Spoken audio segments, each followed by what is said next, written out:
tema de vehículos nuevamente, una cuestión a tener muy en cuenta es el funcionamiento, sobre todo, por ejemplo, del tren delantero. Esto que podría incluso llevar a salvar vidas. Los dos accidentes de tránsito tienen varias cosas en común. Ambos ocurrieron en mayo. Ambos casos afortunadamente no registraron víctimas fatales y en ambos casos la causa del accidente fue la pérdida de la dirección. Según el mecánico docente del SNPP, una vez que ocurre esto, la desgracia se vuelve casi inminente. Porque ya no se puede gobernar. Uno ya no puede más hacer ninguna maniobra y ya, porque al perder la dirección las ruedas se abren. Una va a la izquierda y otra va a la derecha.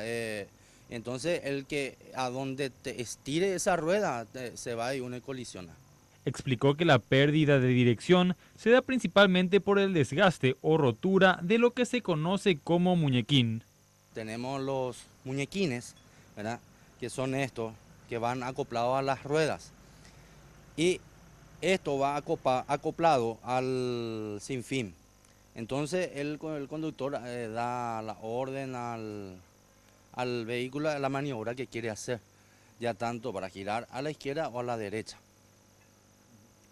Y este juego de este muñequín ya nos indica que está desgastado. Esto puede salir.